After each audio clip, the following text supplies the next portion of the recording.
Well, that certainly was an interesting night. Microsoft officially announcing the Xbox Series S, as well as the price in a Twitter post at 2 o'clock in the morning, and we got some more details regarding the Series X price and the release date for both of these consoles. Let's get into it.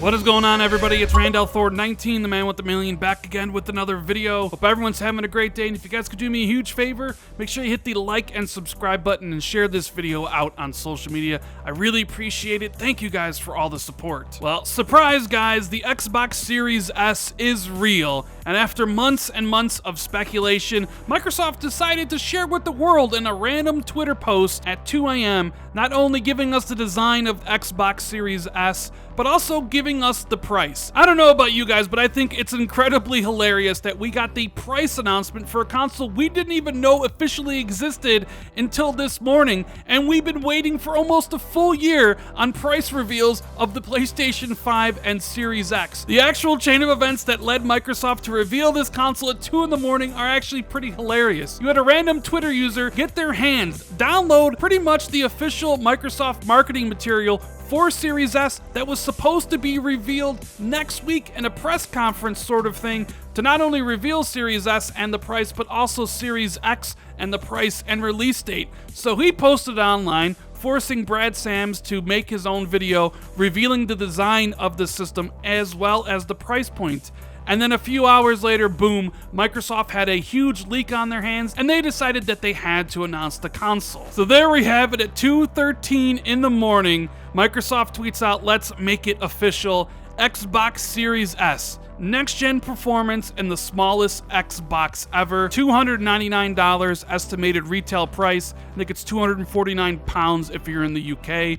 Looking forward to sharing more soon, promise." If you're one of the people out there that bet that the Xbox Series S design would feature a huge black speaker in the middle of the system, well then, sir, you have won the internet. There's been a ton of memes going around regarding the Xbox Series S, and personally, I don't really like the design of the console. Yes, it resembles the Xbox One S, which is a console I do like, but for some reason, I cannot get over that big black speaker in the middle of the console. I kind of wish it blended into the console more, or maybe the console was black to kind of hide its appearance. Obviously, it's for venting. The system is going to run all the current gen games, just at a lower resolution for Series X, so cooling the system is pretty important. But that didn't stop people from getting their creative juices flowing and producing some quality memes, like John Cusack holding up the Xbox Series S like a speaker, trying to win his woman back, probably bumping some NSYNC or Backstreet Boys, or a college student walking the grounds with this Series S boombox on his shoulder, or perhaps somebody entering the drive-thru of McDonald's and ordering a year of Game Pass Ultimate. Or maybe you could use this Series S to cook up some eggs and bacon. And perhaps my favorite meme, what do you put next to the world's most powerful fridge? Or how about the world's most powerful washer? If there's one thing that is delivered in 2020, it's the memes. First with the Xbox Series S, then with the PS5, then Halo Infinite and Craig, and now the memes regarding Xbox Series S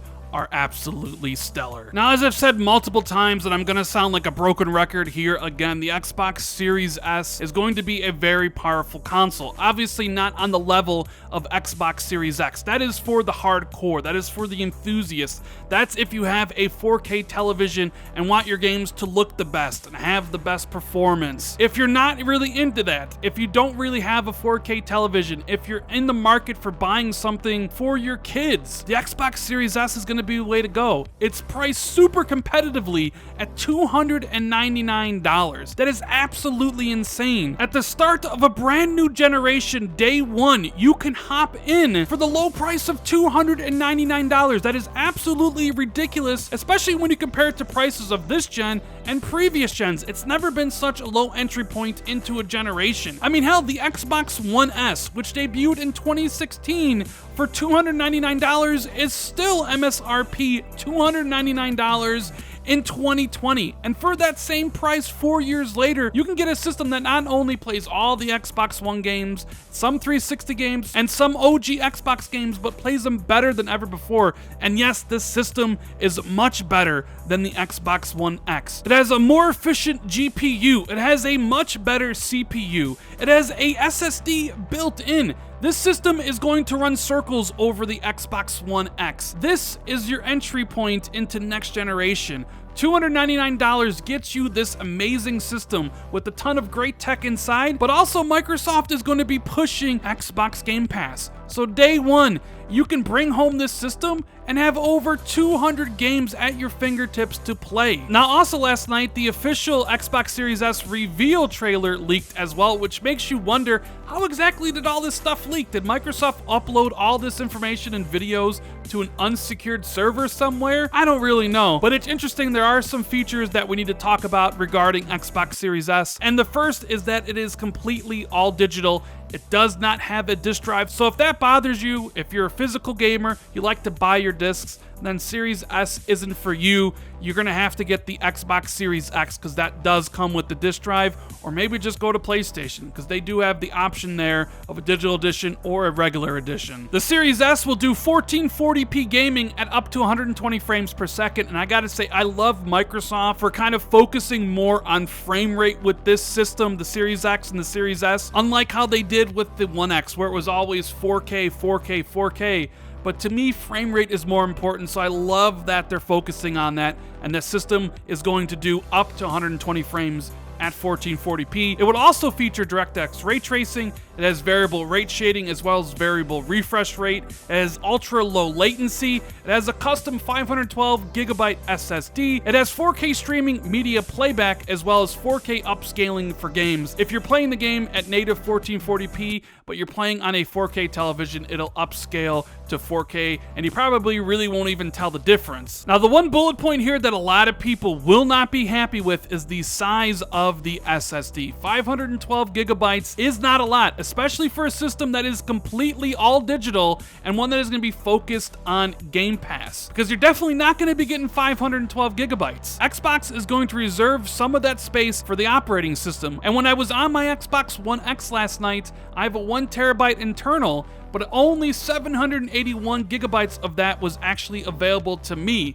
So you might be looking at a system that only has about 400 gigabytes available for games, and if you're somebody that plays Call of Duty Modern Warfare's Warzone, then that game might take up your entire hard drive. Presumably the Series S will have that same NVMe SSD expansion slot just like the Series X does, and if you need extra storage, you can buy one of those kind of memory card cartridge things from Seagate. We don't know the pricing of that yet. I think it's going to be anywhere between $150 to $200 for 1 terabyte of expansion storage, but they do allow you to plug in your own external storage to kind of move games around. But then again, the market that this console is aimed at is for kids. It's for people who don't really buy a lot of games. It's for the people that only really play Madden or FIFA or Fortnite or Call of Duty every single year, and maybe they don't need the storage space. Look, at the end of the day, Microsoft was trying their absolute hardest to get this system all the way down to $299, and one of the casualties of that decision was a 512 gigabyte SSD.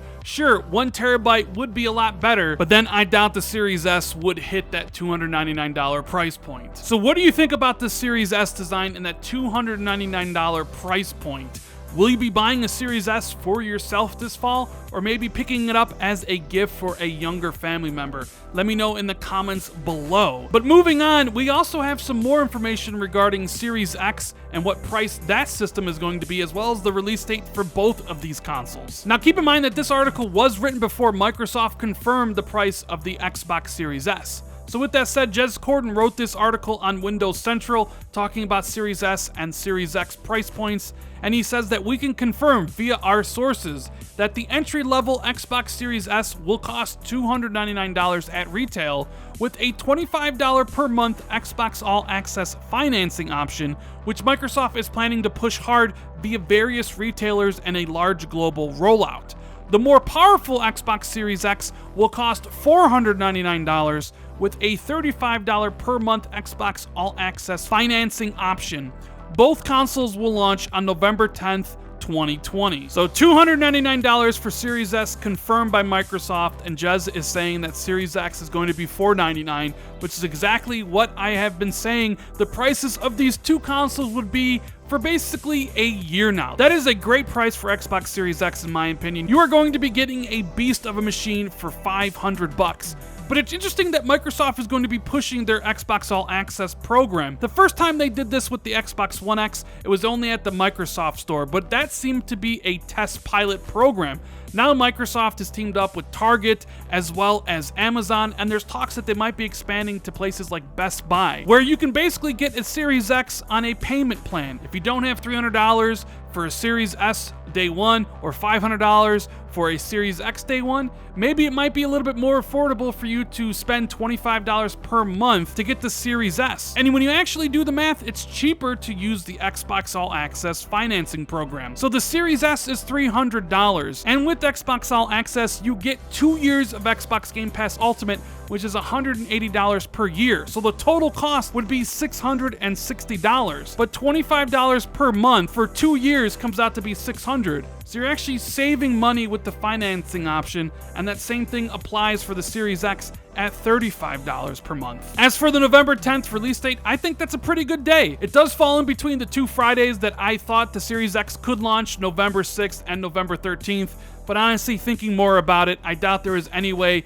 Xbox or PlayStation really considered launching a brand new system on Friday the 13th. The 10th is a Tuesday, it's a pretty good day. Call of Duty launches later that week on the 13th, and the following week you have the 2 big launches, Assassin's Creed Valhalla as well as Cyberpunk, so November 10th is a pretty good day to release both of those new systems. So that's the video, guys. I really hope you enjoyed it, and if you did, make sure you hit that like and subscribe button, share this video out on social media, or tell a friend about the channel. Hit the notification bell if you always want to be notified right away as soon as I drop a new video. If you want to take your support for the channel even further, you can hit that join button where you get access to channel badges as well as emotes for the Xbox 2 podcast.